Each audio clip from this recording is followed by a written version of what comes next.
pero digamos, la gente que maneja grandes capitales sí busca de alguna manera tener algún tipo de obligación y de deuda a través de leasing, a través de alternativas financieras diferentes para bajar la carga tributaria. Mm, Más que todo por eso. Pero claramente, mejor no estar endeudado que endeudado. listo. ¿Mm?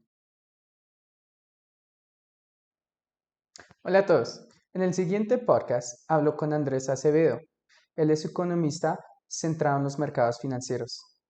Él nos comparte mucho conocimiento y consejos sobre la economía, que es muy útil para los jóvenes hoy en día. Si le gusta, por favor, síganos y comparta el podcast. Gracias. Buenos días. Buenos días. ¿Cómo está, Andrés? Muy bien. Listo, no, sigamos con la conversación que estábamos justo teniendo. O mejor, comencemos es con, Me presento. sí, se presenta, me cuenta un poco de su vida, Ok. su carrera, lo que estudia y lo que trabaja. Mi nombre es Andrés Acevedo, yo soy economista. Yo me gradué como economista en el año 2003. Mi experiencia ha sido en mercados financieros. Trabajé como comisionista de bolsa, como operador de portafolios, administrador de portafolios de inversión. He trabajado también como asesor financiero. Esa ha sido, digamos, la parte más grande de mi experiencia.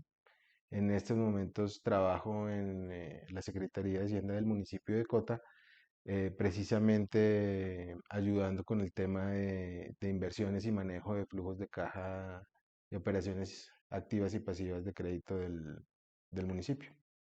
Listo. Ok, ¿y por qué decidió estudiar economía? Yo decidí estudiar economía cuando estaba en el colegio, quería ser ingeniero civil por un tema digamos, de filiación y admiración con mi papá, que era ingeniero civil. Ya después, cuando en los últimos años de colegio, tengo una hermana economista, también comisionista de bolsa, y me empezó o sea, me gustaba el tema del estudio. Ya en el colegio tarde me di cuenta que tenía como cierta admiración por los números y la matemática. Ah, ok, No me listo. di cuenta de eso cuando era chiquito. ¿M? No me gustaban las matemáticas, pero ya después les empecé a coger un buen gusto y una buena admiración por las matemáticas y digamos, por la estadística. Sí. Y ese fue el ingreso al tema de estudiar economía. Ya cuando me ofrecieron hacer la práctica empresarial la hice precisamente en una firma comisionista de bolsa, Mm. en Valores del Popular. Me gustó el tema de inversiones, de mercados financieros. Después de eso trabajé en la parte no operativa, sino comercial y de mercadeo de un banco muy antiguo que se llama el Banco Superior, que ahora, después de mucho tiempo, viene a ser en este momento de vivienda, Ok. que lo compraron. Y empecé a trabajar ahí, después empecé a trabajar con empresas de servicios financieros hasta que entré a firmas comisionistas de bolsa, y el último cargo que tuve en una comisionista de bolsa era gerente de banca privada, administrando portafolios de personas naturales y jurídicas. Ok. Veo que mucha su experiencia ha sido mucho como en el sector financiero y de inversión y con Exacto. los bancos y eso. Entonces, la pregunta va, porque hoy en día se ve mucho, se vende mucho esa idea y veo que la gente está muy interesada en eso de inversiones y ese tipo de cosas, sea en la bolsa o sea en criptomonedas, o sea, o Yo diría que ¿no? no es solo en la bolsa. Digamos, cuando hablábamos antes de empezar la entrevista, el tema de la educación financiera, que es supremamente importante, digamos, ha empezado a tener mucha relevancia sobre cómo manejar mi dinero y mis Ujú. finanzas personales. El tema de mis costos, el tema de mis gastos, el tema de mi ahorro. Y ahí entra una palabra muy importante que es la que utilizamos nosotros. Digamos, hay dos palabras muy importantes en ese tema. Una es el riesgo mi perfil de riesgo para hacer una inversión y la otra es el tema de la diversificación. Entonces, cuando yo miro en qué puedo, en qué activos puedo invertir mi dinero, es importante, como decían los papás, decían las abuelas, no tener los huevos en la misma canasta. Mm, Ahí es donde tiene sentido la palabra diversificar. Entonces, están los bancos con sus cuentas de ahorro, están sus bancos con otros elementos como se llaman los CDTs, están las bolsas de valores que ofrecen diferentes activos, están las criptomonedas y ahí empieza uno, digamos, a abrir el panorama porque internacionalmente también hay muchas cosas en que invertir. sí. Entonces, en este momento, a través de commodities, si yo quisiera comprar oxígeno, puedo comprar oxígeno, puedo comprar oro, puedo comprar 10.000 cosas, petróleo, y ahí está el tema de la diversificación y lo más importante, el riesgo que yo estoy dispuesto a asumir en mis inversiones. Digamos, ese Mm, es un tema muy claro. ¿Mm? sí. Bueno, a ese tema, ¿cómo sugeriría a la gente cómo invertir? O sea, por ejemplo, siempre he escuchado, se invierte lo que uno esté dispuesto a perder, ¿no? O Exacto. sea, uno no va a arriesgar lo que tiene para el arriendo, ¿no? Pero más específicamente, de, ¿cómo se comenzaría? ¿Con qué cantidad o con qué porcentaje de su ingreso o algo así? Digamos, los tiempos han cambiado. Ok. Antes, digamos, cuando yo empecé, el perfil de clientes, por ejemplo, para una comisionista de bolsa, una persona natural debería tener para invertir o no se aceptaban clientes de menos de 500 millones de pesos, Mm, ¿sí? Indiferente de su patrimonio. Si no eran clientes que decían, ¿cuánto va a ser el valor mínimo de su inversión? 500 millones de pesos. Ya ha cambiado muchísimo. Entonces existen plataformas de los bancos, de las firmas comisionistas de bolsa, en donde yo puedo entrar a comprar acciones a partir de 500.000 pesos. mm. ¿Sí? Yo puedo abrir un CDT a partir de 100.000 pesos. Entonces, ese tema de saber en dónde quiero yo invertir mi dinero, digamos, es indiferente el valor de mi patrimonio, ¿sí?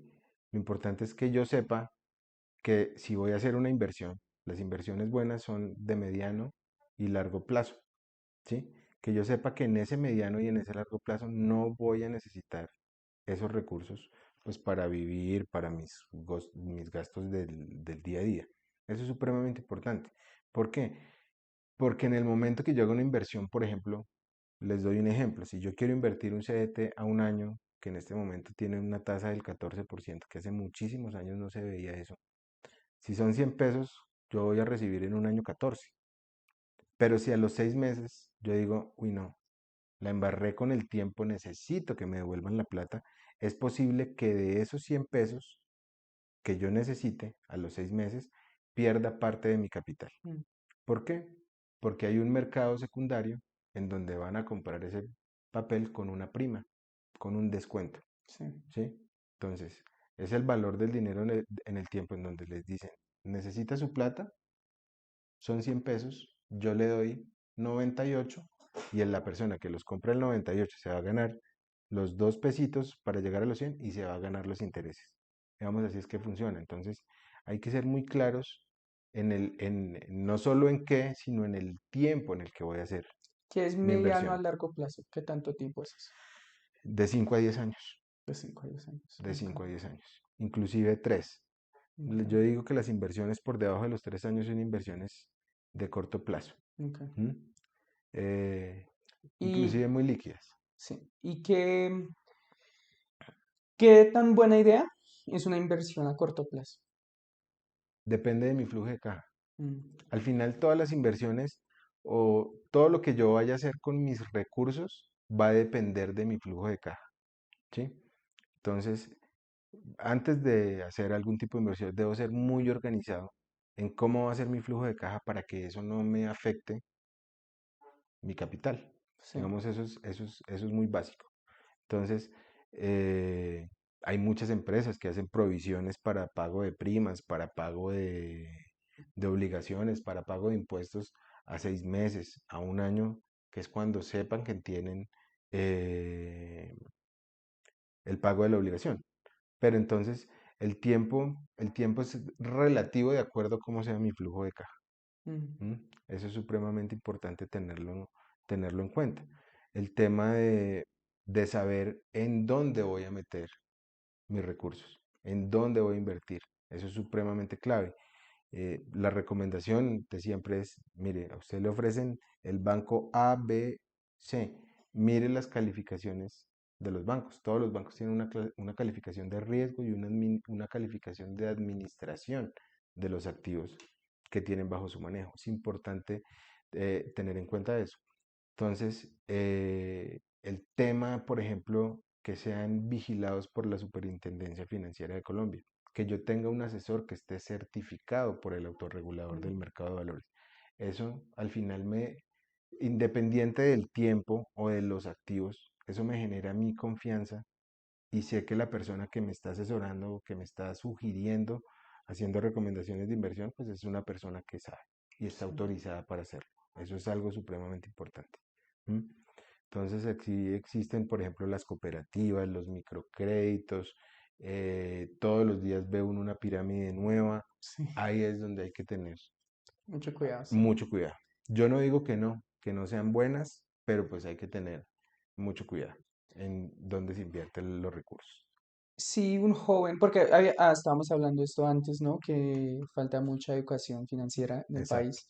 Entonces, si un joven o ya un adulto quiere aprender de todos estos temas, ¿cómo se podría hacer? Lo puede hacer, digamos que la educación financiera está abierta para todos, hay que saberla buscar. Ujú, Hay muchos talleres que organizan las universidades, hay muchas páginas ahorita que hacen cursos de educación financiera o asesorías en educación financiera, no un curso de trading de bolsa en donde me van a sacar a mí una plata y me van a decir endeúdese para invertir, ujú, ¿sí?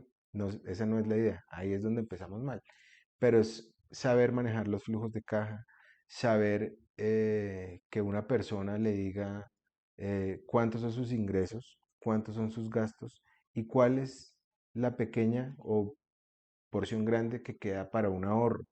Con ese ahorro, lo importante es saber qué quiero hacer yo con mis ahorros. Con mis ahorros quiero seguir estudiando, con mis ahorros quiero viajar, con mis ahorros quiero comprarme un apartamento, con mis ahorros quiero comprarme un carro. Y ahí es donde empieza a tener muchísimas más relevancia. Si una persona sabe de educación financiera, no va a botar la plata, sí. ¿sí? Eso es supremamente importante. Errores se cometen, ¿ah? Los mercados son volátiles y todos los días se gana o se pierde, pero viene la importancia del largo plazo. Cuando yo evalúo el comportamiento de las inversiones en el largo plazo, generalmente son buenas, Mm, ¿m? En ciertos activos. Entonces, eso me trae a mí cierta seguridad. sí. ¿M? Listo. Y cambiando un poco el tema entonces de inversiones y más a lo que uno ya tiene ingresos, ¿cómo sugiere que uno debería manejar sus ingresos que viene de su labor y ese tipo de cosas? Depende de cuántos sean los ingresos y depende de lo que yo quiera vivir o cómo viva, ¿sí? Mm, Eso me parece a mí supremamente importante. Entonces, si yo tengo ingresos bajos, no puedo pretender vivir en un estrato mucho más alto. ujú, eh, el tema de la ropa en ustedes los jóvenes, el tema de los gustos, el tema de los celulares, el tema de ciertas modas que en algún momento no las pueden pagar. ¿Y cuándo empieza el error? ¿O cuándo se mete uno en el sistema financiero y dice, uy, no, los bancos son una porquería? Cuando el banco le ofrece a uno una tarjeta de crédito, o por lo menos a ustedes.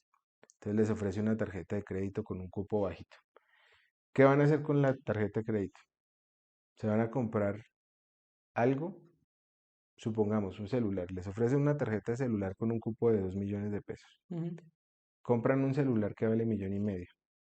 Lo financian a 24 cuotas. Entonces, por ese celular de 1,5 millones, con las tasas que tenemos ahorita, están pagando aproximadamente 2,5 millones. mm, Entonces, parte de mi ingreso, ¿a qué se va? A pagar una deuda de algo innecesario sí. que no tengo. ¿Mm? Y ahí es donde empiezo a meterme en ese mundo de empezar a odiar y detestar el banco, porque el banco al final lo que me hizo fue un favor. mm, ¿Quiere endeudarse? Tome, yo le presto. Entonces, el banco a la mitad de la deuda me dice, uy, venga Andrés, usted ha tenido un muy buen comportamiento, le voy a aumentar su cupo. Entonces, me está diciendo, vaya y compre otra cosa y sígame pagando intereses. ¿Mm? mm, Entonces, ahí es donde empieza uno a sacar parte de su ingreso para pagar una deuda de algo que es sí, superfluo. Entonces eh, cuando todos salimos de la casa la primera vez y tuvimos el primer trabajo, claramente las primeras quincenas se iban en fiesta, se iban en cine, se mm, iban en comida, se iban en restaurantes. Ya cuando empieza uno a tener un poco más de obligaciones, ¿m? Como pagar un arriendo, pagar una cuota de un apartamento, pagar ciertas cosas, ya empieza uno a limitar el tema de sus gustos para tener y asegurar algo a futuro. Mi papá decía, por ejemplo, que uno debe trabajar es para su vejez. mm, Si queda o no queda, no hay ningún problema, pero uno al final termina trabajando es para asegurar su vejez.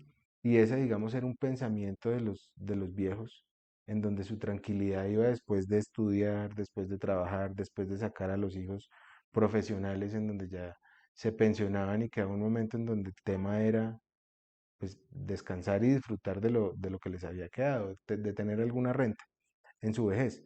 Yo veo que ahora los jóvenes es como una inmediatez de gasto mm, y más bien muy poco ahorro. Y eso lo ve uno, las estadísticas, por ejemplo, los jóvenes no ahorran porque es el gasto del día a día o el querer viajar o el querer salir o el querer seguir estudiando, que son cosas buenas. Pero de ahorro queda muy poco. sí. ¿M? De ahorro queda muy poco. ¿M? Hablando un poco más de la deuda, ¿hay algunas situaciones o momentos donde la deuda pueda ser un beneficio o sea útil?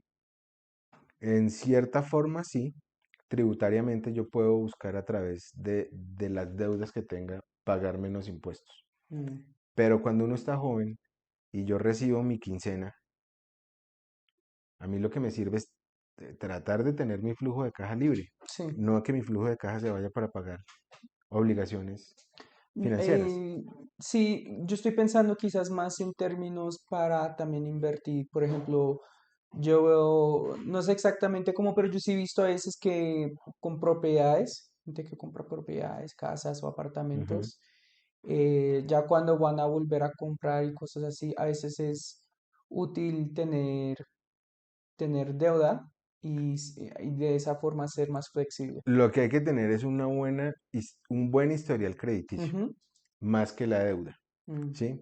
Entonces, si yo soy juicioso con mis deudas y soy juicioso con mis obligaciones, el banco, por ejemplo, me va a prestar unas mejores tasas de interés. sí, ¿Sí? Me va a ofrecer unas mejores alternativas o unas alternativas más flexibles para mi crédito, para pagar mi obligación.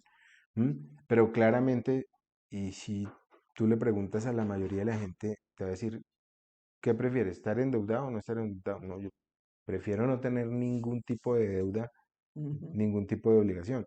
Que lo que yo gane sea para mí. sí, ¿Sí? Digamos, eso es un tema creo que natural del ser humano no tener deudas y no tener obligaciones o no sí. querer, o no querer tenerlas. Pero digamos, la gente que maneja grandes capitales sí busca de alguna manera tener algún tipo de obligación y de deuda a través de leasing, a través de alternativas financieras diferentes para bajar la carga tributaria. Mm, Más que todo por eso. Pero claramente, mejor no estar endeudado que endeudado. listo. ¿Mm? Me dijiste que se graduó el 2003, ¿cierto? Ujú. ¿Cómo siente que la economía ha cambiado desde ese entonces? Muchísimo. Del 2003 para acá, Son 19 años. del 2003 para acá, el tema de tasas de interés, cuando yo miro la tasa de cambio, por ejemplo, el dólar, lo que estaba en ese momento, lo que está ahorita, eh, las economías fluctúan y cambian ciclos. Entonces a mí me ha tocado ver con clientes muchísimas crisis la crisis del 2008, la caída de las Torres Gemelas, la crisis del petróleo del 2006. Digamos, las economías siempre, siempre, siempre cambian. Algo que ha pasado y después, más o menos después del 91, que fue el tema de apertura económica, que ustedes no alcanzaron a vivirlo, había no escasez, sino había era limitado el acceso a bienes y servicios de muchas cosas, de comida importada, de tenis importados. Ustedes van ahorita a un centro comercial y ven los tenis importados en un almacén y los compran sin ningún problema. En esa época, después de la apertura económica, los famosos San Andresitos era donde llegaba la ropa importada, la comida importada, muchas cosas a las que no teníamos acceso y eso llegaba de contrabando. Mm. Y de alguna manera había como un visto bueno en ir a San Andresito a comprar ese tipo de cosas. Ahorita los jóvenes tienen acceso a absolutamente todo y de una manera supremamente fácil. Ustedes tienen los recursos, entran por el celular, les gustaron los zapatos y los compraron. Digamos, yo vengo de una generación en donde todo eso en algún momento fue muy limitado, el tema de los carros. Mm. En esa época, antes del 91, aquí veía uno solo tres carros, Renault, Mazda y Chevrolet. Mm. No, pare de contar. Empezaron a llegar carros, la apertura económica abrió los mercados de una manera impresionante y esa apertura económica nos enseñó, nos dio una visión de que no somos ajenos a lo que pasa en los países vecinos, ni a lo que pasa, por ejemplo, en la economía de Estados Unidos, ni a lo que pasa en la economía de Europa. Entonces suben las tasas en Estados Unidos, nos afectan a nosotros, suben las tasas en Europa, nos afectan a nosotros. Hay inflación en Estados Unidos, nos afecta a nosotros. Los inventarios de petróleo caen en el mundo, nos afecta a nosotros. Entonces no estamos eh, no estamos apartados del mundo, sino estamos incluidos en el Sí. mundo. Digamos, eso ha cambiado muchísimo. Eh, Ver el crecimiento de la banca, por ejemplo. ¿Ah?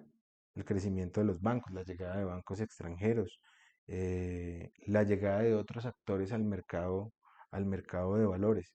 Digamos, en 20 años las cosas han cambiado muchísimo. Uno, digamos que se le ha inyectado muchísima tecnología a la vida de las cosas. En esa época, por ejemplo, el tema del Internet. El Internet era supremamente limitado Ujú. y había gente que no le apostaba al Internet. Decía, esos son inventos y eso no va a funcionar. Eso es momentario, sí. Eso es momentáneo. ¿Quién vive ahorita sin Internet? Sí, Todos. Todos necesitamos de alguna manera un acceso a una red para seguir viviendo, para seguir trabajando, para hacer el día a día, sí. por muchas cosas. Entonces, yo creo que la tecnología ha cambiado el mundo. ¿Mm? Y entonces, ¿siente que en los últimos 20 años ha mejorado la economía en el país o ha empeorado? Yo tengo una visión, digamos, de- yo creo que ha mejorado. Sí. Ha mejorado en el tema de que hay, digamos, mucha más accesibilidad a ciertos tipos de trabajo, digamos, para los jóvenes. Eh, los factores de producción, tierra, capital, trabajo, han servido para que todo vaya mejor. ¿Sí? El tema de la economía, al final, ¿qué es? Tratar de maximizar los recursos de todos. En ese tema de si ha mejorado o ha desmejorado, pues hay diferentes visiones. Yo creo que hay, desde el punto de vista, por ejemplo, mío, yo creo que tengo mucho desconocimiento del país y lo que pasa en ciertos lados y en ciertas regiones. Pero yo pensaría que sí, el acceso de ciertas poblaciones a agua potable, a saneamiento básico de muchas cosas, acceso a la comida. Yo pensaría que en ese sentido ha mejorado muchísimo.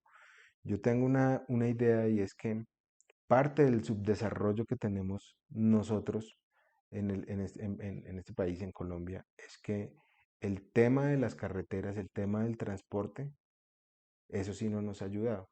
Uno ve y yo he viajado, veo el desarrollo de las carreteras, el desarrollo de las dobles calzadas, eh, ese tema del transporte, pienso que no es suficiente. y creo que estamos atrasados por lo menos 20 años mm, en eso. Y eso creo que es el punto donde nos trae muchísimo subdesarrollo, el poder llevar muchísimas más cosas a regiones en donde no las tienen. Ahí pienso yo que ha sido un punto débil del tema de la economía. Uno ve el crecimiento de los presupuestos de la nación. El presupuesto, digamos, cuando yo estudiaba podría ser 170 billones, el de este año son 404 billones. Ha crecido. Somos más, pero todavía nos falta. Pienso que a veces hay mucha desigualdad, ¿m? sí, Y mucho desconocimiento por parte de los que mandan del país en donde estamos. listo. Estabas hablando un poco de esto antes. eh, yo me crié en los Estados Unidos. En mi vida, las crisis más grandes financieras que yo viví o visto conscientemente fue primero la crisis que habías mencionado del 2008. La Suprema. Ajá, y después el de COVID. Entonces, comenzando con el del 2008, Ujú. yo lo vi desde la perspectiva ya de Estados Unidos. ¿Eso cómo afectó acá en Colombia? Aquí, ¿qué pasó? El tema del subprime, que fueron las hipotecas Ujú, que sacaron los bancos,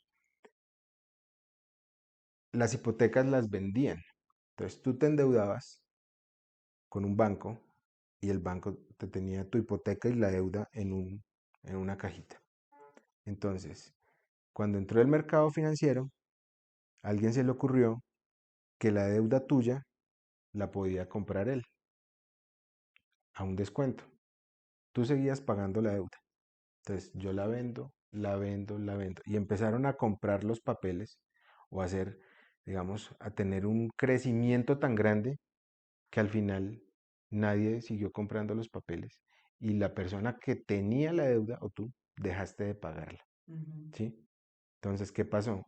Este no tuvo con qué pagarle a este al siguiente, al siguiente, al claro. siguiente, más o menos como en un esquema piramidal.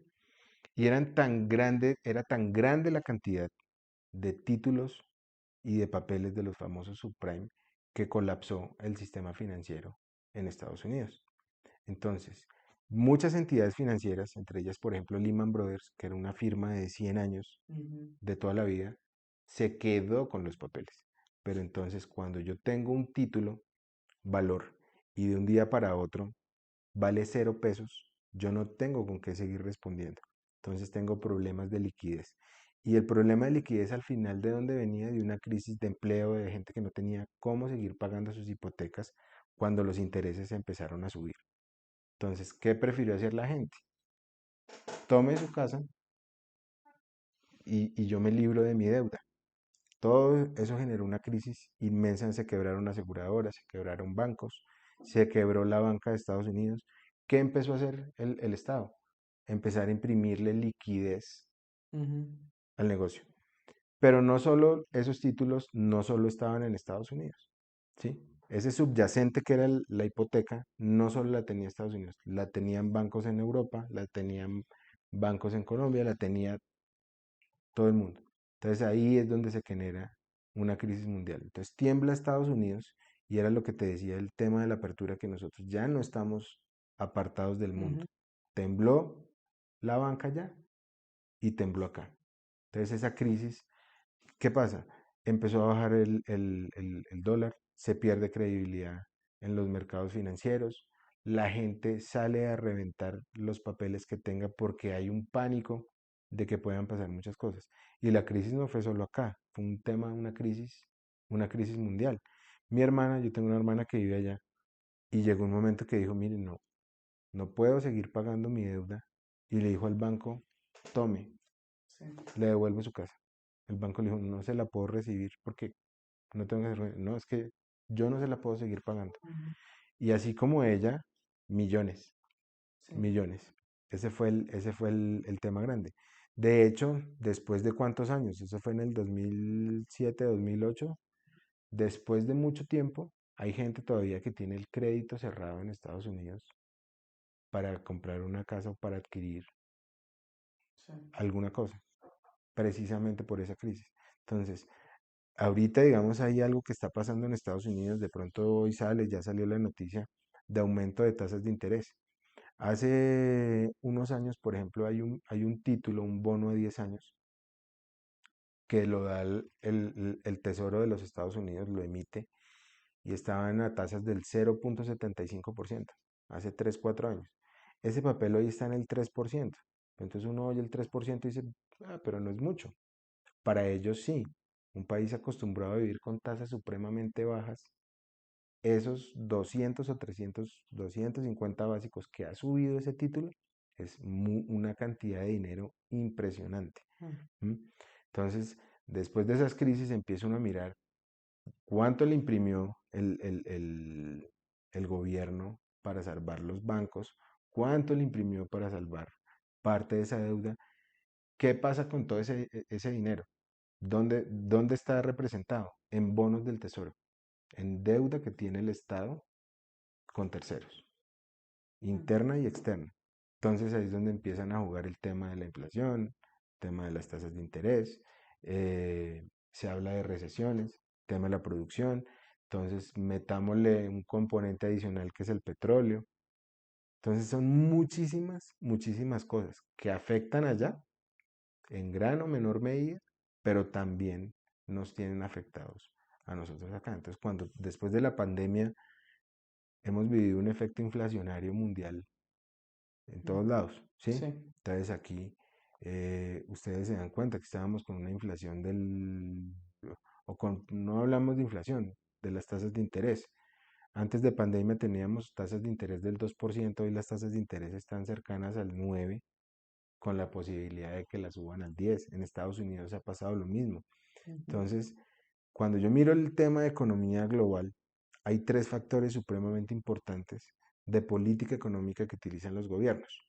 Entonces, uno es el tema de la inflación, el otro es el tema de la tasa de interés y el otro es la tasa de cambio.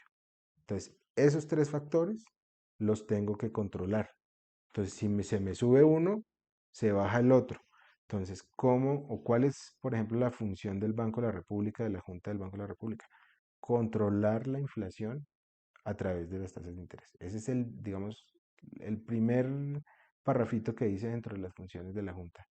Entonces, ahí lleva un tema de políticas económicas restrictivas, política monetaria restrictiva, expansiva a través de tasas de interés. Entonces, eso no solo está pasando en Colombia, está pasando en Estados Unidos. Y la preocupación más grande es mirar cómo empiezan a controlar ese tema de las tasas de interés. Entonces, volvemos al inicio. ¿Cuál fue el problema de las tasas de subprime en Estados Unidos? Tasas de interés. ¿Ah? Entonces los títulos empiezan a perder valor, y perder valor es que su tasa de negociación empieza a bajar. Ahí es donde existen los problemas. ¿Ah? Entonces, en un principio, volviendo al tema de inversiones, cuando empezaron a venderlos, pues vendían una deuda que la gente tenía que pagar. Ujú. El retorno era una tasa de interés muy buena. ¿Mm? Cuando se desvalorizó, ¿cuál es mi retorno? Ninguno, porque no hay quien pague Sí, no, esa deuda, no hay quien alimente el flujo de las inversiones. en ese tema, lo que pasó en esa situación, ¿qué tanto tiene que ver el hecho? Porque yo tengo entendido que tiene que ver mucho el hecho que se les dio hipotecas a muchas personas que no tenían por qué darles hipotecas y no Exacta, tenían cómo pagarlo. exactamente, porque el sistema, digamos, el sistema crediticio de Estados Unidos da acceso, el capitalismo da acceso a todo. Ujú. ¿Y cuál es el principio del capitalismo? El principio del capitalismo, consumir, Sí. consumir. Entonces, ¿eso cómo se llama? Demanda. Ujú. La gente demanda casas, demanda carros, demanda bienes y servicios, demanda absolutamente todo. Entonces, iba la persona y decía, mire, yo quiero un crédito para esa casa. Perfecto. Sus papeles, sin depósito, sin nada, ahí está su casa. Perfecto. Empiece a pagarla. Esa misma persona decía, quiero un carro. Aquí, tome su carro. Decía, venga, pero yo tengo crédito, ¿puedo tener otra casa? Puede tener otra casa. Entonces, esa demanda no controlada de bienes y servicios fue lo que los llevó a ellos. Entonces, cuando tú dices, se le prestó a mucha gente que no tenía cómo respaldar mm, su deuda. Y al final esa misma gente se quedó sin cómo seguir sí, pagando sus bienes. Y eso llevó a una crisis. El problema fue cuando todo empezaron a vender lo que había detrás. ¿Sí? Obviamente hubo muchas mentiras, hay películas que ustedes pueden ver e investigar en donde aparecen el desfalco a bancos, a compañías aseguradoras. eh, ¿Está asegurada la deuda? No, no tiene ningún tipo de seguro. mm, Entonces, todo ese riesgo nunca se cuantificó en su momento, hasta cuando todo estalló. sí. Desde su punto de vista, ¿usted siente que se ha aprendido las lecciones de de esa crisis o no? A veces sí y a veces no. A veces sí. Eh, el ser humano es complejo, ¿sí? Entonces, cuando le dicen a uno, entre usted más tiene, más gasta y más quiere, eso es completamente cierto. Ujú, Entonces, hay gente que no aprende de sus crisis, se levanta pero vuelve y le pasa, se levanta pero vuelve y le pasa. Pero creo que sí hay muchísimos más controles para que no vuelva a suceder ese tipo de cosas. ¿M? ¿Y quién pone los controles? Los pone el Estado. sí, Entonces hay unas superintendencias, hay unos autorreguladores del mercado de valores, lo que te digo. ¿Quieres ser asesor financiero? Sí, certifíquese como asesor financiero y entre a trabajar en una firma que homologue su certificación para que usted pueda trabajar y asesorar o pueda operar en el mercado de valores. Digamos que eso es importante y sí, yo creo que sí se ha aprendido la lección, pero lo mismo que hablamos en un principio, tenemos la ideología de que quiero ganar mucho dinero sin correr sí, el riesgo, riesgo, sí. ¿sí? Entonces, hay algo muy básico en las inversiones, que a mayor interés, mayor riesgo. Mm, Entonces, ¿estoy dispuesto a correrlo o no estoy dispuesto a correrlo? ¿Mm? Y uno vive, o muchos inversionistas, o mucha gente que está empezando, dice, mire, yo quiero invertir en esto porque es que mi tía se metió y mire, mi tía le fue bien, o mi prima le fue bien, pero nadie le cuenta la verdad o lo malo que hay detrás de eso. Entonces son redes de mercadeo a veces mentirosas cuando ofrecen ese tipo de cosas. Tengo que ir yo un poquito más allá a revisar el por qué me pagan un interés, por ejemplo, del 10% mensual, que eso no existe. mm, Entonces hay que ser muy cuidadoso sí, con el tema de las inversiones. Pero yo creo que los países grandes sí han aprendido de ese tipo de crisis. ¿Mm? sí. ¿A qué se debe lo que usted está hablando antes de hoy en día, el interés alto y la inflación que estamos viviendo hoy en día? A muchas cosas, a muchas cosas. En este momento tenemos una guerra en Ucrania, Ujú, Ucrania-Rusia. En Europa, por ejemplo, están preocupados con el tema del suministro de gas. ujú. Se viene una temporada de invierno en donde con el gas cocinan, con el gas prenden Calientan, los sí. calefactores. Eso ha hecho que el producir o la cadena de producción de bienes se haga mucho más costosa. Acabamos de pasar una pandemia en donde el tema de fletes y el tema del transporte estuvo parado. ¿Qué hace eso? Que haya escasez de bienes. Entonces, cuando miro oferta y demanda, cuando hay mucha demanda y poca oferta, los bienes Sí. tienden a subir. Mm, Hay escasez de muchas cosas. eh, el tema pues, un tema natural que el tema ahorita, por ejemplo, se viene el subida de precios en los combustibles, sube el precio del petróleo, sube absolutamente todo.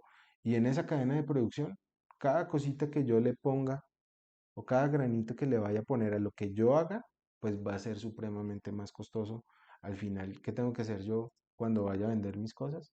Aumentar el precio, mm, o bajar mi utilidad. sí, Una de los dos. ¿Qué prefiere hacer la gente?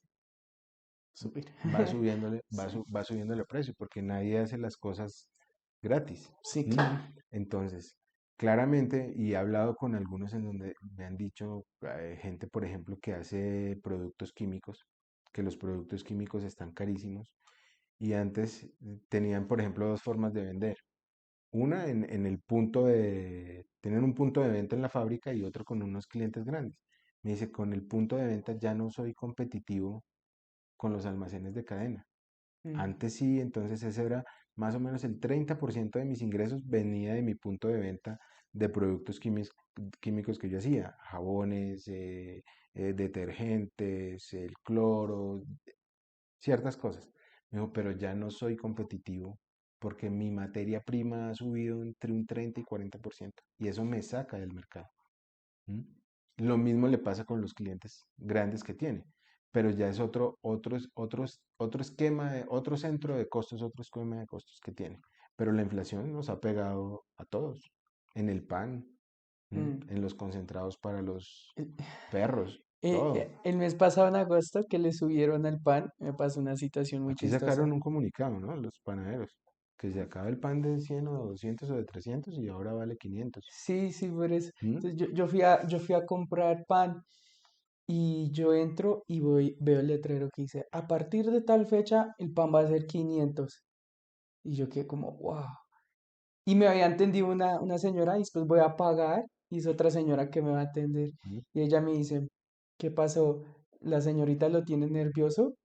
Yo quedé como, no, me tiene nervioso, es que van a subir el precio El del aviso. pan. Claro, entonces, por ejemplo, ustedes no, pues yo tengo pues mi casa, hijos, tengo perro, y uno lo compara el mercado que uno hacía hace 1 o 2 años de las mismas cosas con el que hace ahorita. Entonces, uno dice, bueno, venga, la plata Sí, no me, está me- rindiendo. me pasó porque yo llegué acá a Colombia en el 2020 y lo que yo gastaba en ese entonces, ya estoy Claro, gastando mucho más. diferentes para el que viene de afuera.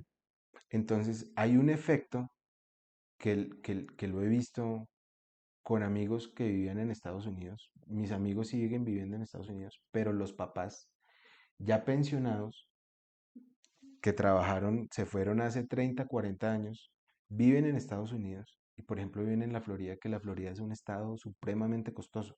Mm, Entonces, tienen su pensión en Estados Unidos, tienen una casa en Estados Unidos y dicen, venga, aquí no me está aguantando la plata. ¿Qué han hecho varios? Se vienen para acá, Se sí. viene para Colombia. Entonces, con una renta, cada uno, papá y mamá, tiene una pensión de 3.000, de $3.500, que no es la panacea, Ujú, no es ser millonario allá, sí, sí. pero los tienen $7.000 de pensión. Y tienen una casa que la casa la venden o la arriendan en $3.000. Una buena casa. ¿Mm? Se vienen ellos con $9.000 o $10.000 a Colombia a vivir. Son 20 millones de pesos. Aquí viven perfecto. Ya Sí. son dos personas adultas, vienen, pagan una buena salud, tienen un apartamento en Chía, en Cajicá, el apartamento les cuesta 1.000.000, 1.200.000 el arriendo, tienen para sus gastos, compran un carro y ahí vuelve y les cambia el nivel de vida, Sí. porque todo les parece supremamente barato. Yo les hago un ejemplo. Mi hermana vino, nos sentamos en un restaurante a comer 3 personas, 4 personas, una botella de vino, buenos platos, postres, entradas. Digo, yo los invito. La cuenta, 400 y pico de mil de pesos. Mm, Para ellos son $100. sí, porque para ellos Y dijo, 4 horas de trabajo ahí por ahí. no, no, no, no es el tema, sino $100 cuando ellos dicen, mire, $100 es ir 4 personas a un McDonald's Sí, ajá, o sentarse uno en un Starbucks a comerse algo, son sí. 35, 40, $50. Un buen plato de comida acá vale 50, $60.000. ¿Mm? Ujú, Esos son $15 para ellos. sí. También ¿Mm? me pasó eso. Mi hermano vino y nos vimos en Medellín y salimos y fuimos a un lugar a comer y tomar un poco y entonces dijo, bueno, vamos a pedir y yo voy a pedir una cerveza cuando miro, hago así y él, ¿qué es? Yo, uy, no, es que la cerveza acá son 25.000 pesos y él, pero eso cuánto es en dólares y yo digo, "Ah, es como Ah, 6, 7 dólares.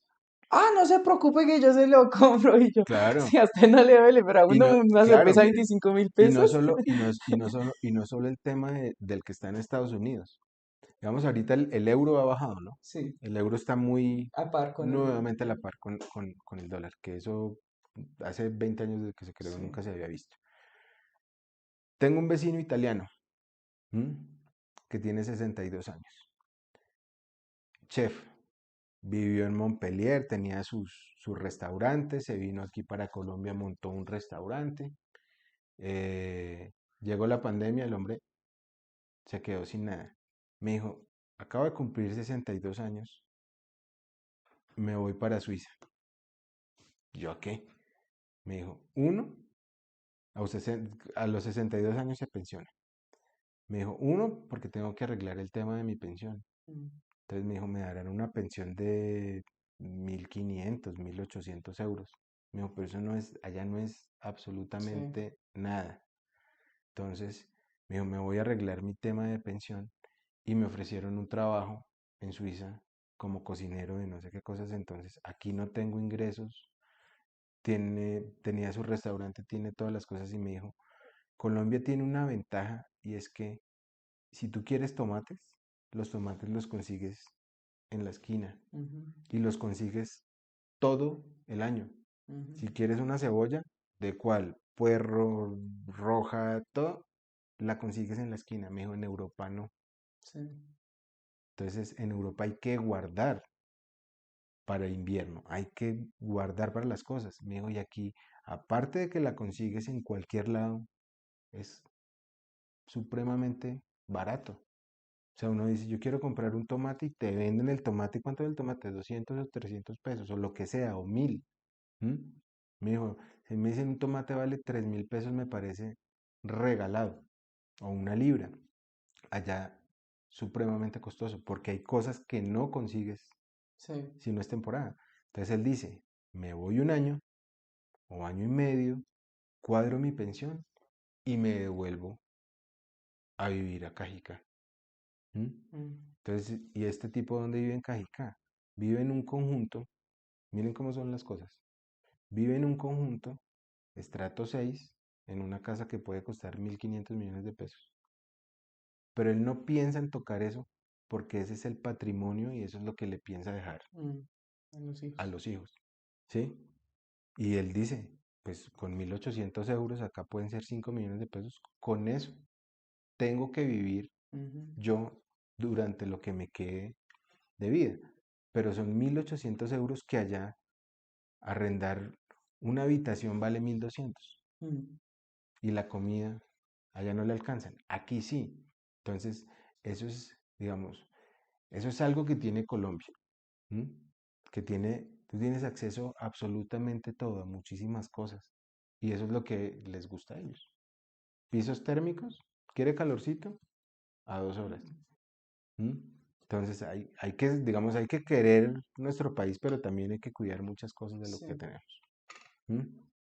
Hablando de nuevo del tema de lo conectado que están todos los países, es un tema que en los últimos años yo he visto, o la verdad toda la vida lo he visto que es eh, muy, digamos, polémico, que la gente tiene opiniones muy diversas, es la globalización. Ujú. ¿Usted siente que está bien, que debemos seguir por ese camino o no? ¿O hay un balance? Yo creo que como vamos, ya es muy complicado salirnos de eso. Mm, O sea, ya esta- muy metidos. estamos globalizados y a mí eso me parece bien. ¿Qué nos globalizó? La apertura. Nos abrió los mercados, ¿sí? Hay diferentes teorías en donde dicen, bueno, venga, hay que cuidar lo que tenemos nosotros. Entonces, ¿cómo se cuida lo que tenemos nosotros? A través de ponerles límites a las importaciones, poner un flete mayor para ciertos productos, para cuidar el tema interno. Pero yo considero que eso es un tema imposible ya, salir de de la globalización en la que estamos. Y ¿Cree que se debe limitar entonces? no, No, tampoco. no. Yo pensaría que, o sea, yo soy libre, libre mercado, Ok. ¿sí? Libre mercado. Hay un economista que si quieren ustedes investigarlo, de hace muchos años que se llama Eduardo Sarmiento. Eduardo Sarmiento fue, no me acuerdo si rector o decano de la Escuela de Ingeniería. Y él decía que la apertura nos sirvió para darnos cuenta que no somos competitivos. Al final lo que hay, la globalización no es mala, Lo que tenemos que mejorar nosotros es la competitividad que tenemos con otro. Al final, ¿qué es la competitividad? Que yo pueda salir con unos costos al mercado y no me vea reventado. Entonces, ¿por qué vienen tantas cosas y uno dice, madre, todo lo que traen de China 1.000 pesos a 5.000 pesos, si producirlo acá puede costar el doble? Ese es el tema de competitividad. El tema de tener productos que sean, que hagamos mucho acá. Digamos, ahorita está la moda del aguacate, por ejemplo. Entonces empezamos a exportar aguacates. Pero en esa época de la apertura él decía, mire, nosotros somos unos duros eh, sacando yuca y arracacha, por ejemplo.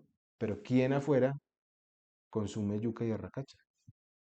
Ninguno. Mm, Entonces es mirar, o sea, cómo mejorar la competitividad interna para sacar también nosotros productos. Eso. Yo creo que parar el tema de globalización es imposible. Ustedes ven, Europa son fronteras abiertas, por eso existe una zona euro. Entre, salga, vaya, sí, viajar en Europa es muy fácil, sí. supremamente fácil, económico, los hoteles, y yo creo que a eso queremos llegar nosotros. En algún momento aquí en Sudamérica, la CAN, 10.000 entidades que se inventaron para eso, deberían funcionar. ¿M? Por ejemplo, hay países aquí que se han dolarizado. Mm, Ecuador, sí, ¿m? Panamá es casi que dolarizado. Venezuela, si no lo quieren reconocer. Pero Venezuela es un ejemplo claro de no querer globalizarse.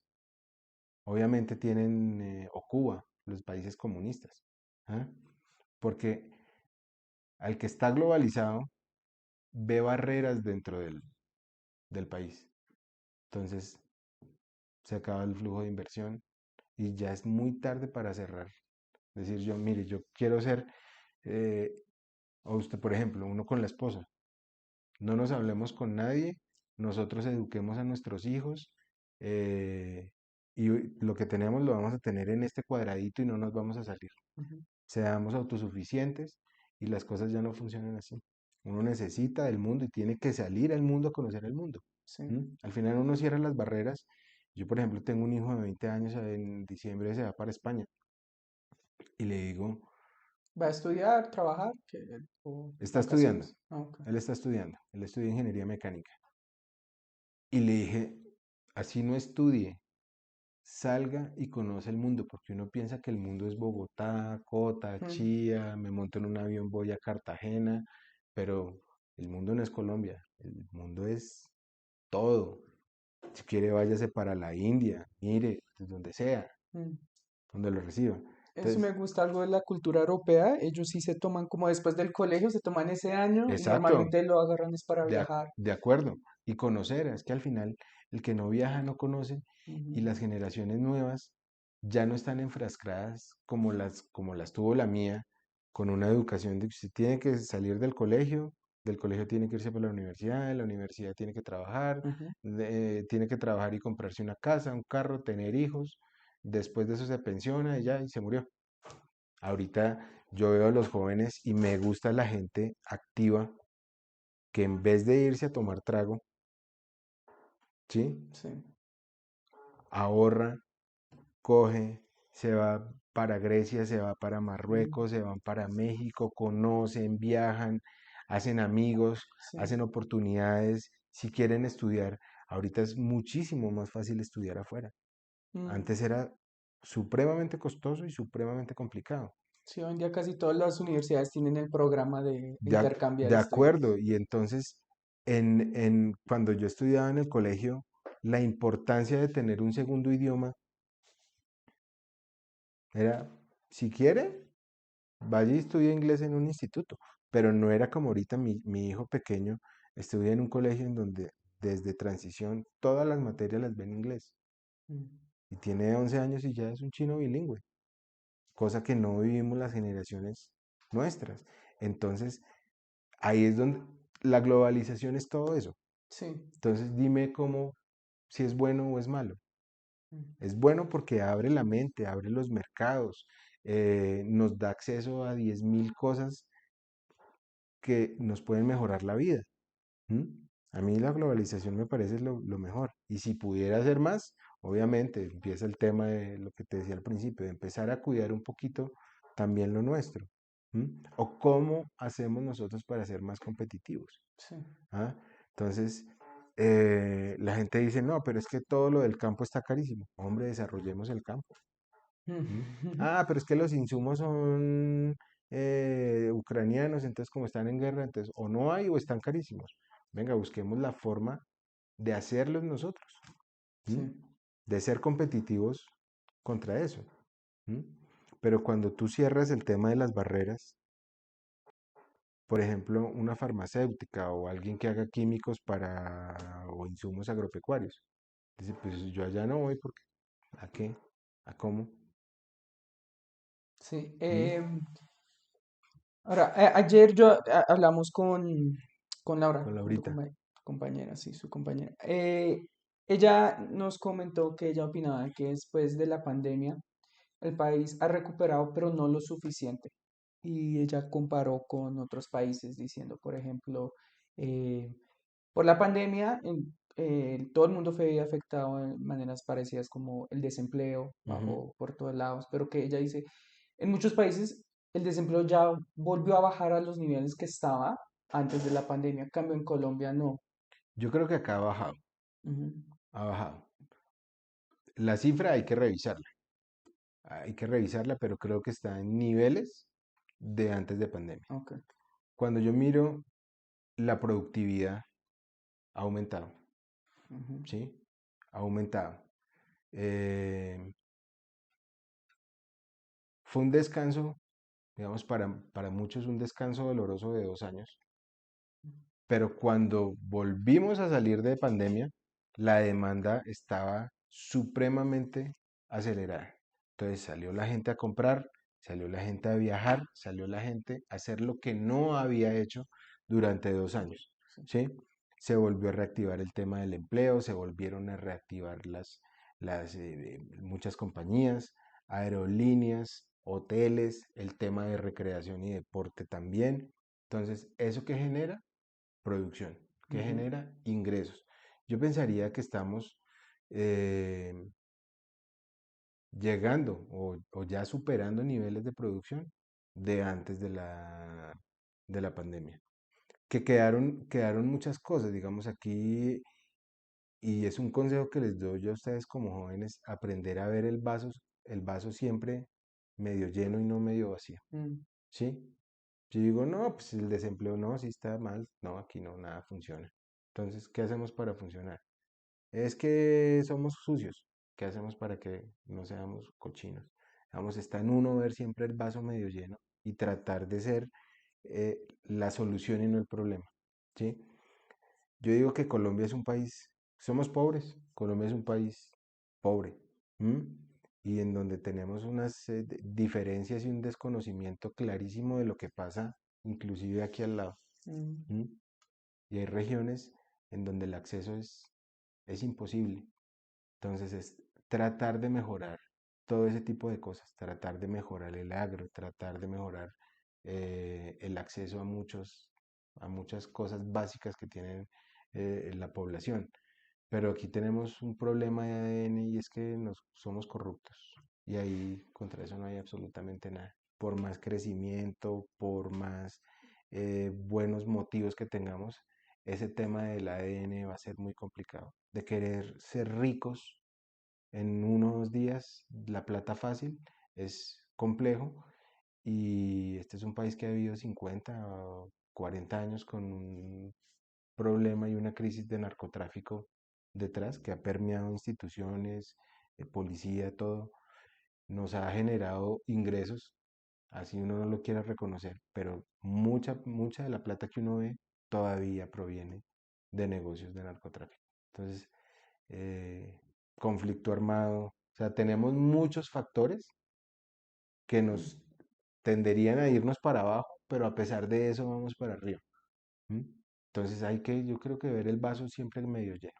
¿M? Y yo pienso que el tema de desempleo, el tema de producción, si uno mira las cifras, por ejemplo, de Duque, que a nadie le gustaba, las cifras no son malas. ¿M? que venimos con un dólar alto, con una tasa de cambio supremamente alto, pero también se ve a factores externos, internos, de Ujú. paros y de muchas cosas. Pero yo creo que las cosas deben tender a mejorar. Y el mercado, pues hay que tratar, lo principal en este momento es tratar de controlar el tema inflacionario. Sí. Eso me parece que es supremamente importante. Uf. ¿Mm? Em, ¿Usted ve que entonces, o la situación en Colombia, usted ve que ha creado esa mentalidad que tienen los ciudadanos acá, el público, o es esa mentalidad del público que ha creado muchas de las situaciones? Hay de las dos, hay de las dos. Cuando uno habla en economía, una cosa son la percepción y otra cosa es la expectativa que tengo yo Ujú, de que las cosas buenas vayan a pasar. El mercado se mueve a través de expectativas, ¿sí? ¿El dólar va a subir o va a bajar? No sé cuál sea la expectativa, positiva o negativa. Pero vuelvo al tema en donde yo creo que si yo quiero un cambio de las cosas, el cambio debe empezar por mí, ¿sí? Entonces, eh, ve uno tratar de ser ventajosos, tratar de que me tengo que ganar las cosas supremamente rápido, creer que tengo derecho a que el Estado me tiene que dar y no ser yo el que me tengo que esforzar por conseguir las cosas. Por ejemplo, eso me parece muy importante. Entonces, yo estoy en contra, por ejemplo, de tanto subsidio que hay. ¿M? Y no es como tal en contra del subsidio, sino de quien lo recibe, de revisar y saber si sí se lo merece o no se lo merece. ¿Ah? Yo creo que las cosas deben ser por mérito. ¿M? Ese tema también lo toqué ayer con Laura y yo le dije algo, quiero saber su opinión, de mi manera de pensar sobre eso, porque es un debate muy común, ¿no? De los subsidios. Ujú. Y yo le dije, puede ser que hay mucha gente que está recibiendo subsidio que no se lo merece o que está abusando del sistema, pero yo prefiero estar seguro que todos los que lo necesitan están recibiendo y que quizás haya un porcentaje que está abusando, a ser tan estricto que hay mucha gente que queda por fuera que lo necesita. No Van sé a, qué opina de eso. van a pasar las dos cosas. Mm, El que de verdad lo necesita y lo merece, que no tiene acceso, como el que no lo necesita y está dentro. mm, ¿Sí? Entonces viene el tema de las universidades gratuitas y el tema de las becas. Aquí es claro que todo se maneja por el mismo ADN nuestro.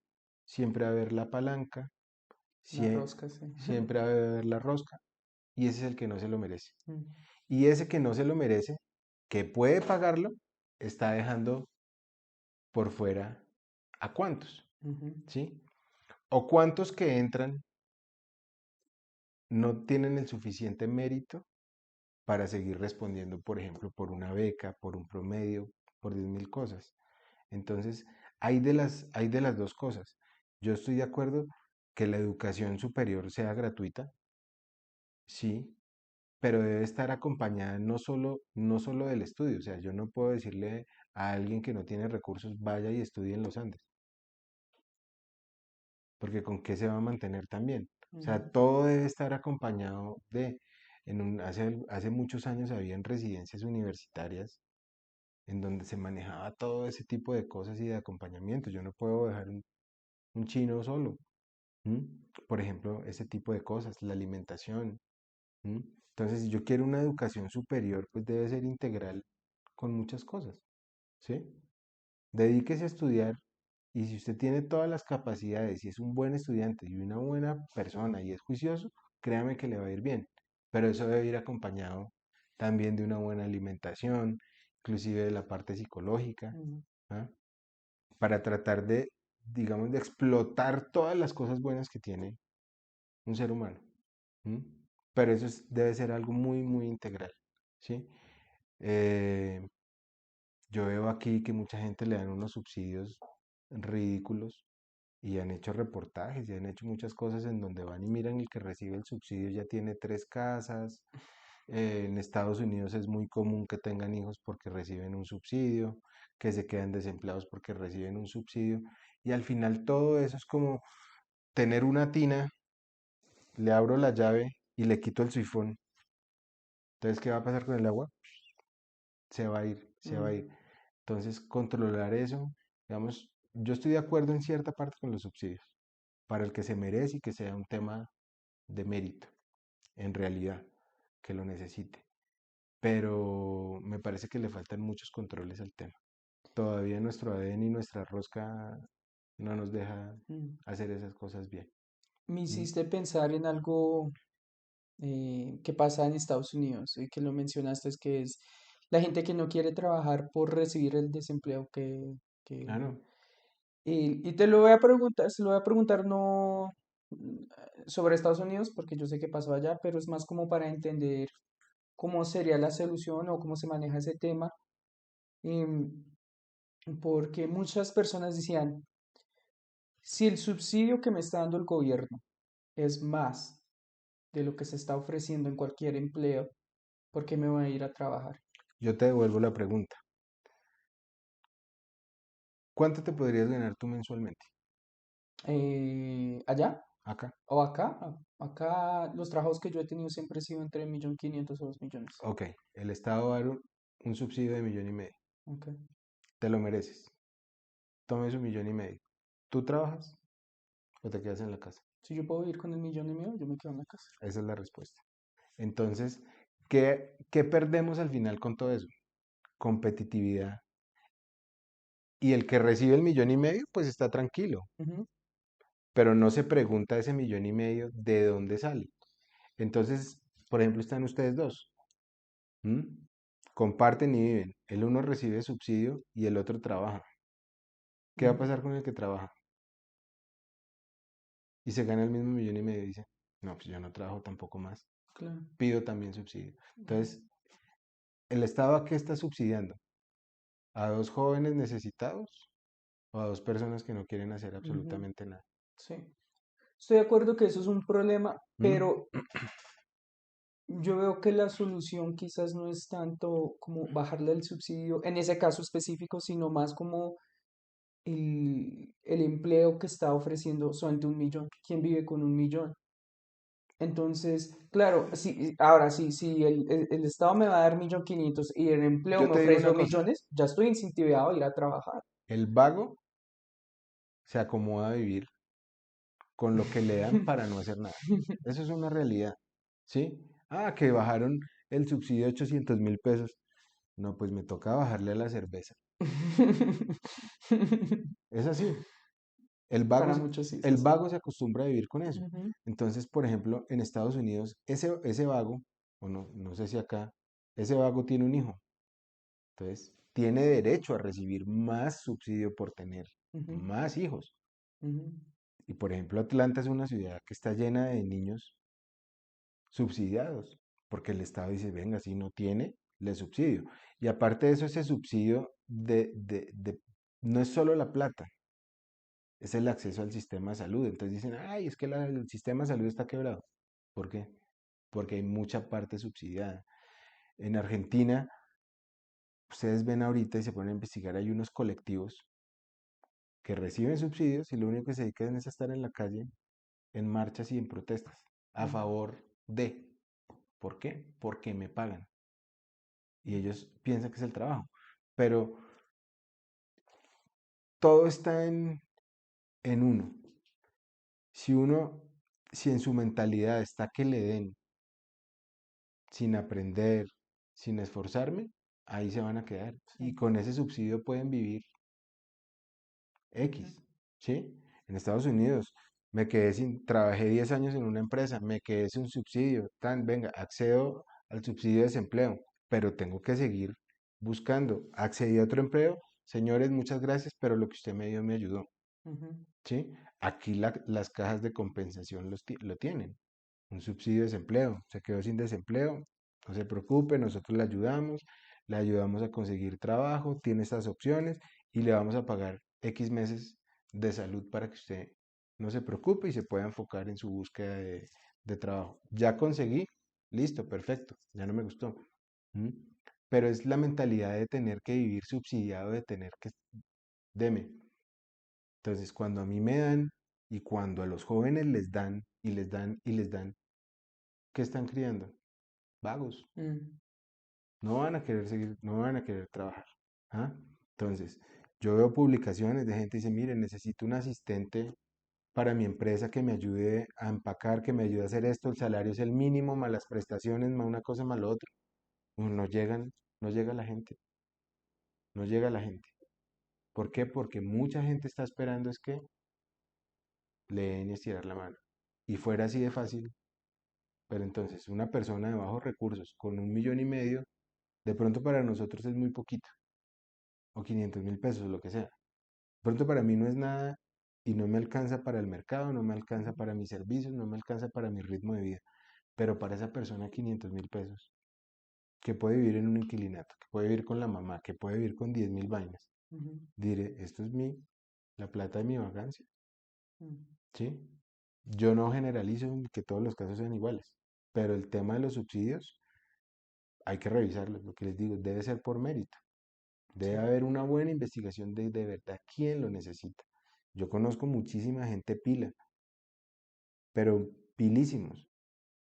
Estudiaron en colegio público, salieron del colegio, empezaron a trabajar y pagarse su buena universidad. Entonces hacían el esfuerzo de la prima, hacían el esfuerzo de lo que le pagaban de vacaciones y surgiendo poco a poco. ¿Que es fácil? No es fácil. ¿M? Con muchos sacrificios, con carencia de muchísimas cosas. Y uno los ve ahorita súper bien. O sea, todo esfuerzo trae su premio.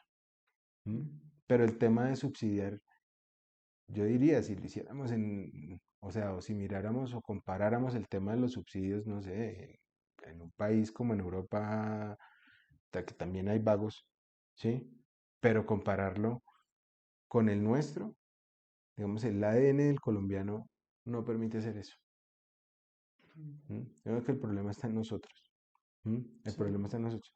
De hecho, la crisis que hubo en Europa, en España, en Portugal, en Grecia, fue por los subsidios. Mm. Eso fue parte de la crisis, el tema de los subsidios. ¿M? Em, Te iba a preguntar, sí, ya. No sé entonces qué piensa del tema que en los últimos años se ha hablado mucho más y es dar, eh, mm, no sé cómo se llama en español, Universal Basic Income, o sea, un La ingreso renta mínimo. básica. Ujú. Se dice digamos, para que todos puedan tener sus necesidades y también por el tema que en el futuro la tecnología se proyecta, muchos proyectan que va a seguir dejando mucha gente desempleada. ¿A usted le parece es una solución bien o no? Pues al final la renta básica es un subsidio. Ujú, ¿De dónde sale esa renta básica? De todas las personas que aportan a los regímenes de pensiones, ¿sí? Hay un régimen subsidiado al final. Hay un régimen subsidiado de pensiones y un régimen subsidiado de salud. No es que no esté de acuerdo, ¿sí? Pero si yo te digo, de lo que tú trabajas, tienes que darle, de los 1.500.000 que tú te ganas, tienes que darle 300.000 pesos, meterlo a ese fondo ujú. para que ese fondo se lo dé a personas que no tienen nada. ¿Te gusta o no te gusta la idea?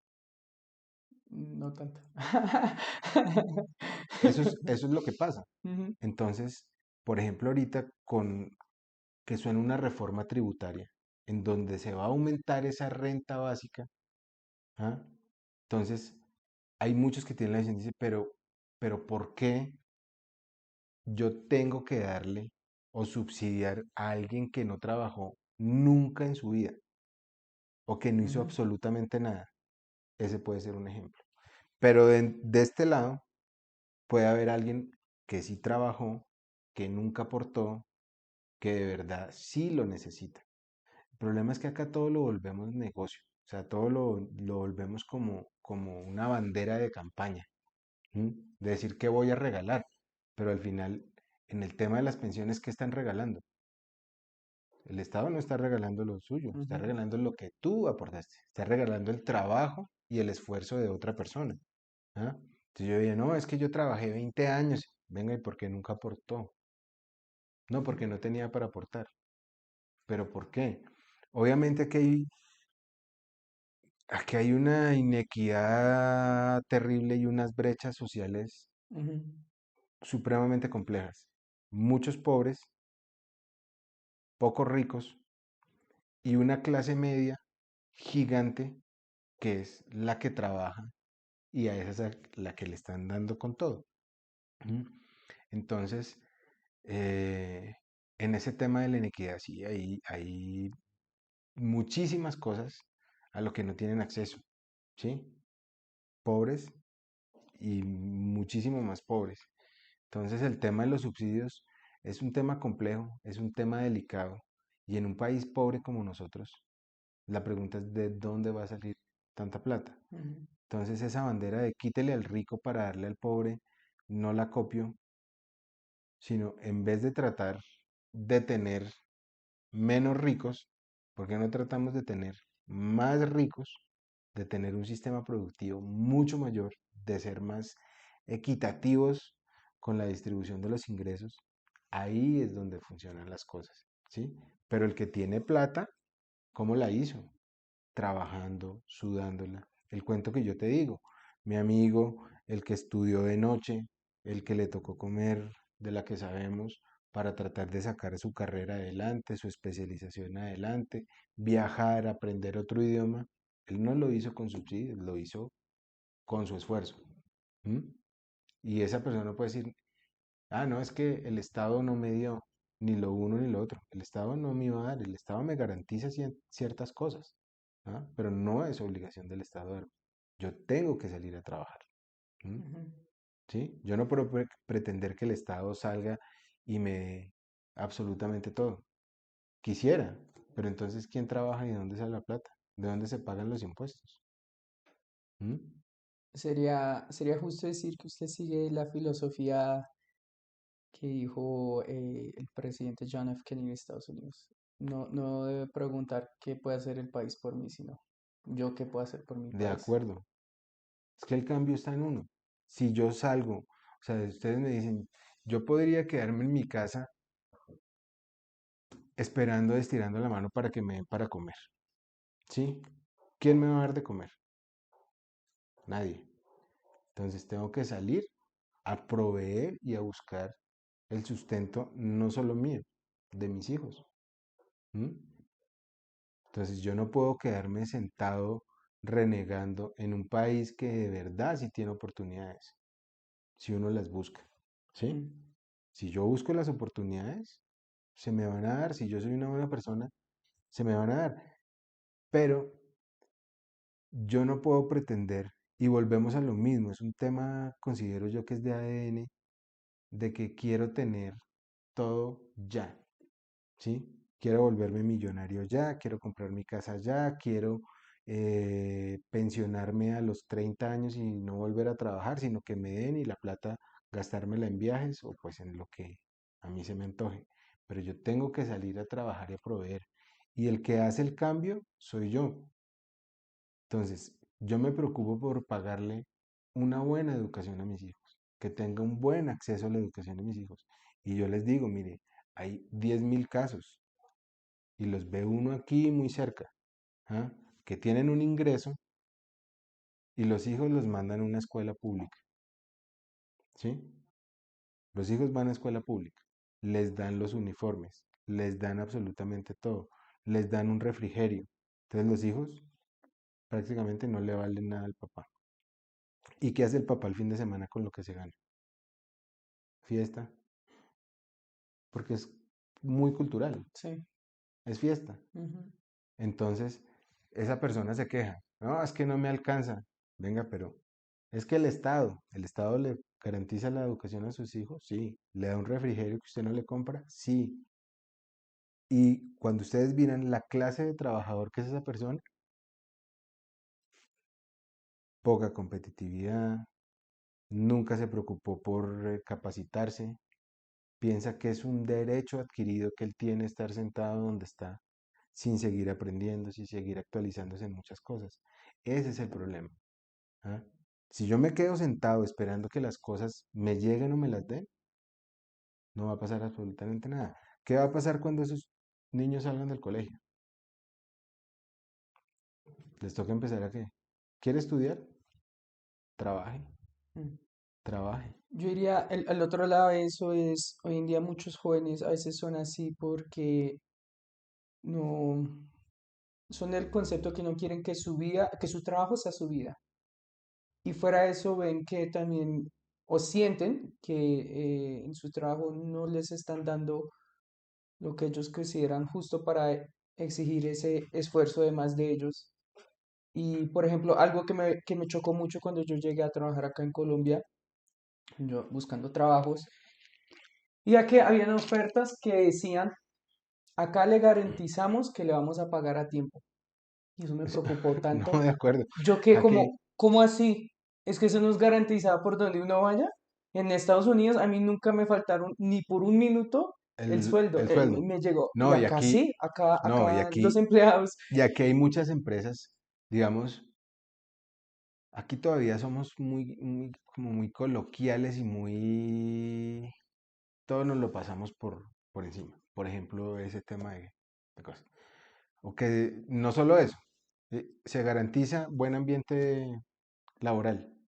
No, pues se supone que si yo entro es a un buen ambiente laboral. Ujú, Yo no estoy de acuerdo con muchas cosas y es, Colombia es un país de salarios bajos, ujú, ¿sí?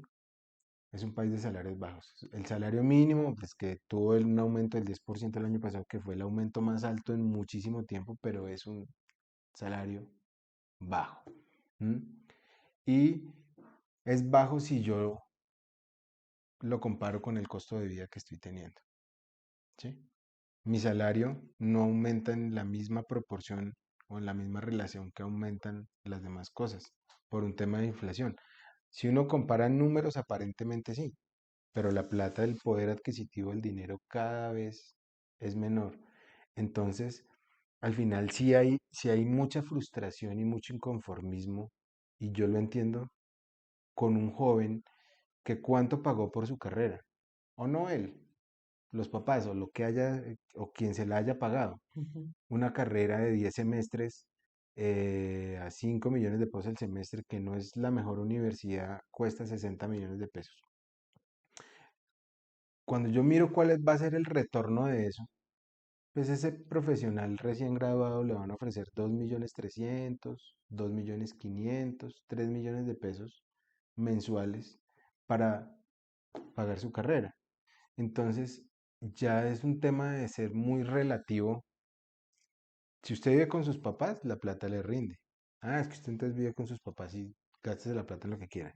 Si usted ya tiene hijos, tiene familia, dependiendo del número de hijos, ¿le va a servir o no le va a servir? Ujú. ¿Sí? Pero yo digo que Colombia es un país de sueldos muy bajos. ¿Y eso ha llevado a qué? A que hay demasiada informalidad en los puestos de trabajo. El trabajo informal en Colombia es el más grande. Ujú, Entonces ustedes encuentran el que se cuadra vendiendo camisetas, el que se cuadra vendiendo una cosa, el que se cuadra vendiendo la otra. Tiene su platica, sigue estudiando, pero no está dentro del sistema laboral colombiano. Porque estar en el sistema laboral, ¿qué es? Aportar a pensión. Entonces, esa informalidad, de hecho yo lo vivo en mi familia porque tengo una hermana que estudió preescolar. Nunca trabajó en preescolar, pero ella tuvo una idea de emprendimiento que hasta hoy le ha funcionado y en su vida ha cotizado. ¿M? Entonces, yo les digo, y le ha ido muy bien. Entonces, esa persona, por ejemplo, como mi hermana, que no ha cotizado, ¿tiene derecho a pensión? ¿O tiene derecho a un subsidio vital en sus últimos años de vida? es difícil contestar, la En verdad. teoría sí. O por ejemplo mi mamá fue ama de casa toda su vida, la casa de mi mamá está a nombre de todos los hermanos, o sea, mi mamá no tiene nada, pero no le hace falta nada. Mm. ¿Tiene derecho a un subsidio mínimo vital? Sí, Sí, claro, claro. dio. ¿Sí me entienden? Entonces el tema de los subsidios es muy relativo de quién sí lo necesita Sí. o quién no lo necesita. Mm. ¿Ah? Lo mismo, el tema con los jóvenes. Ahorita que salieron eso, que los jóvenes delincuentes de grupos armados, venga, le doy 800.000 pesos para que no siga delinquiendo. Yo les hago una pregunta. ¿El joven de 800.000 pesos sigue delinquiendo con los 800.000 pesos o sin los 800.000 pesos? Pues va a seguir y yo creo que incentiva a que otro, bueno, yo voy a hacer un crimen ahí también para después recibir el subsidio Claro, también. venga, ¿quién robo? ¿Qué hago para que a mí me den también? Sí. Claro, entonces aquí, aquí es un tema desproporcionado que yo creo que hacen un censo y dicen que hay cuántos jóvenes delincuentes, 500.000, al final pueden salir 1.500.000. Ah, es como así que eran el doble de delincuentes. ¿Y va a bajar la delincuencia? No. No. ¿Pero qué están haciendo? Pagando para tratar de quitarse un problema encima que no lo van a, que no es por ese lado. Sí. ¿Mm? Mi última pregunta es al futuro. ¿Al futuro sigues viendo el vaso medio lleno?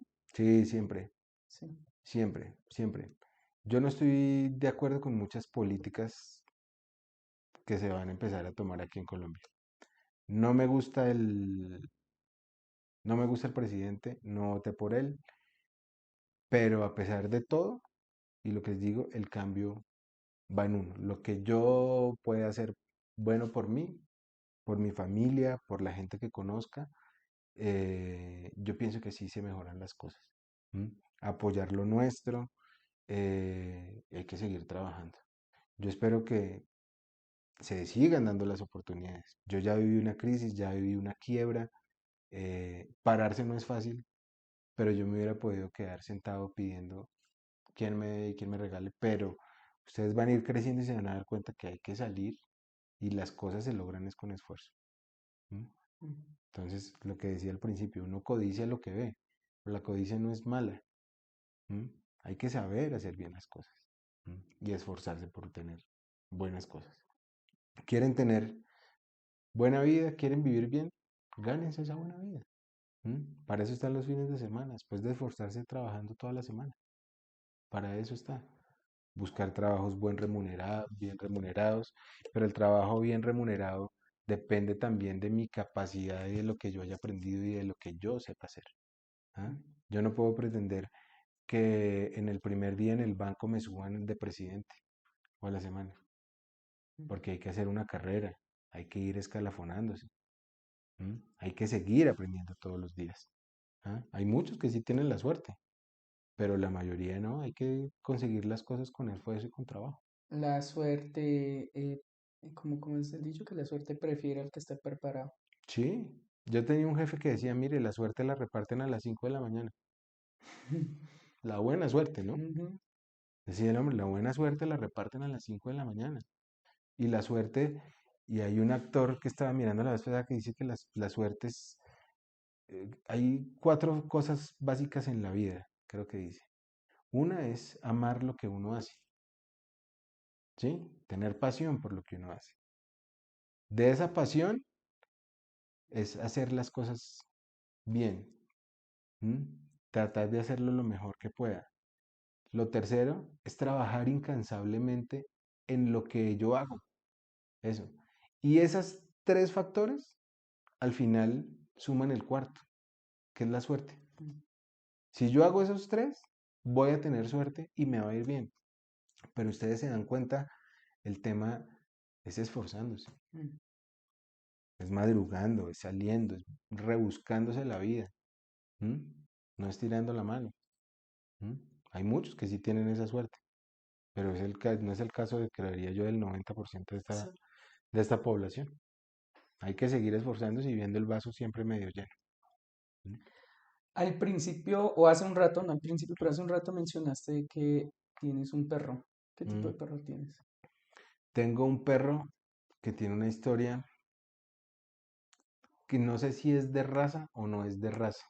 Igual es un perro adoptado, Mm. pero el perro, de hecho es de acá de Cota. Ah, sí. Sí, yo lo Mm. adopté acá en Cota y ya llevo con él, es un perro grande y ya llevo con él 2 años y medio. ¿Y qué es la raza? Es un plot hound, Un Bloodhound, ok. después de hacer muchas investigaciones. Y fue un perro que recogieron en un aguacero cerca al Refus, Mm, acá al colegio. ¿Mm? Y el perro, por ejemplo, el perro o las mascotas en general, es otro costo fijo en la casa. mm, ¿Mm?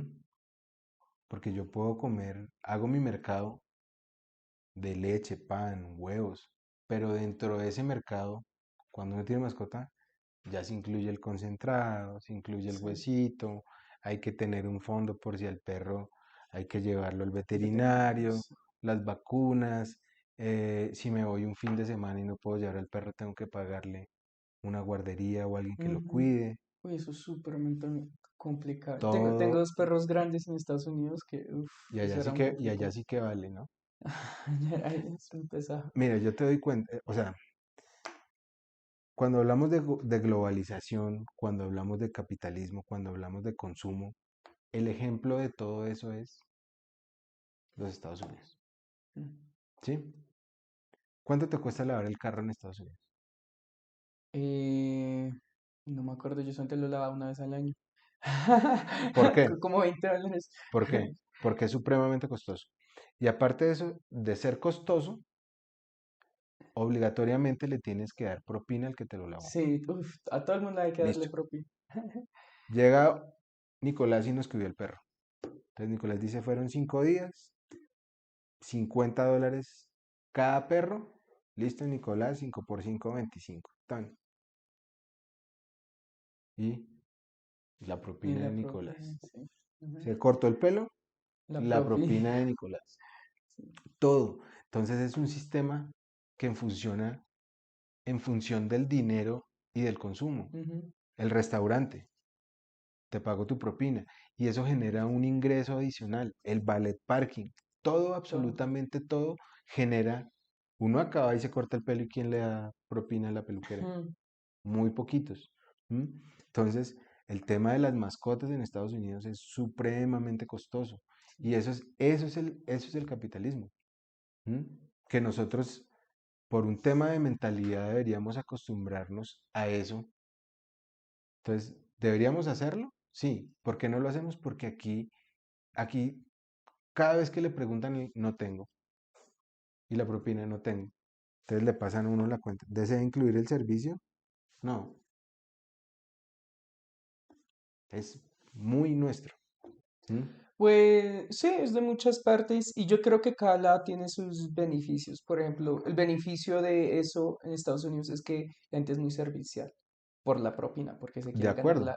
Cambio acá la gente, uff, uno puede claro. sufrir mucho con el servicio. En todos lados uno va a encontrar cosas Sí. buenas y malas. Ujú, Entonces aquí nos quejamos del servicio de salud nuestro, que es malo, que es precario, que es demorado, que no es que, pero ujú. es depende de donde yo lo tome y de donde yo esté parado.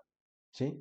Y volvemos a lo Y es mismo. mucho más barato. Hay gente que paga y está terriblemente lejos y sin acceso a una vía terciaria o sin Ujú, acceso a un hospital, sin acceso, porque somos un país pobre y nos faltan muchas cosas y eso hay que cambiarlo, ¿sí? Porque aquí se roban la plata de absolutamente todo. Pero en Estados Unidos, uno va al médico o se partió el brazo, listo, se partió el brazo. Su seguro, aquí está. Ah, perfecto, venga, lo atiendo. Ah, joven Nicolás, pasa que es que su seguro cubre solo hasta $5.000 y el tratamiento que se hizo costó 40.000. Los 35.000 restantes, ¿cómo así? Sí. Y yo tengo un caso, dos casos. Un amigo, el primo de un amigo que vive allá, le dio un cáncer de testículo, mm, que el tratamiento le costó casi $500.000. Le tocó declararse en bancarrota. sí. Y no es un caso aislado, es muchos. Acá te atienden. Ujú, ¿Cuánto vale un vale para ir al médico? sí. Dependiendo de mis ingresos. Entonces, nos quejamos de cosas cuando no conocemos lo que pasa en otros lados. Mi hermana, por ejemplo, necesita no una excusa, sino necesito una remisión a un médico especialista, tal cosa.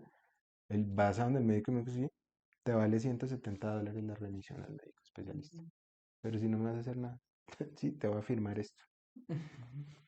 No, por mirarte te cobran, por mirarte te Exactamente. cobran, sí. Entonces es complejo. Sí.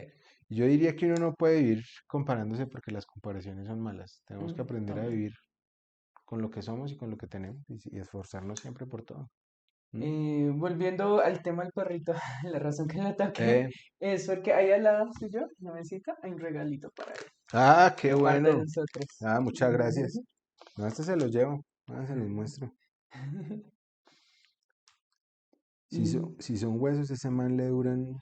no, no es un hueso porque no sabía que tipo de juguete es No, le hubieran preguntado ahorita. es una correa. Oh, excelente, porque ya la otra se la comió. Entonces sí es un nuevo juguete, para que vea. No, ese man me hizo comprarle, no, le compré unas correas y le compré una vaina y la correa, la sola correa me costó como 70, 80 mil pesos. Mm. Qué buenísima. Y eso lo iba a sacar y el perro así le dije, no, espérese, entró al baño. Mientras él entró al baño, cogí y la volvió mierda. Sí, sí, sí. ¿Mm? Este es el perro. Pero no que salga completo.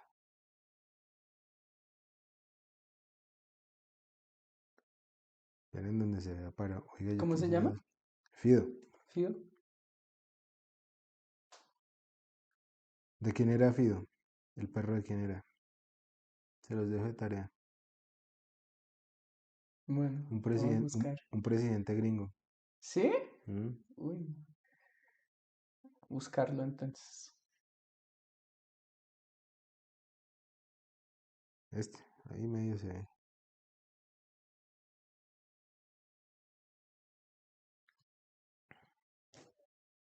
Ay, es muy lindo. El grandote. O sea, con usted lleva 2 años, algo así me dice, pero ¿cuántos años tiene? El perro tiene febrero 2 años y medio. Yo lo cogí así. Ah, o sea, recién nació, lo recibió. Yo lo cogí Ah, ya, ya, ya. cachorrito. Entonces está jovencito, está bien jovencito. Sí, yo el perro lo cogí cachorro. Bueno, Andrés, muchas gracias por No, tomar el ustedes. tiempo y compartir con nosotros su conocimiento. Muchas gracias.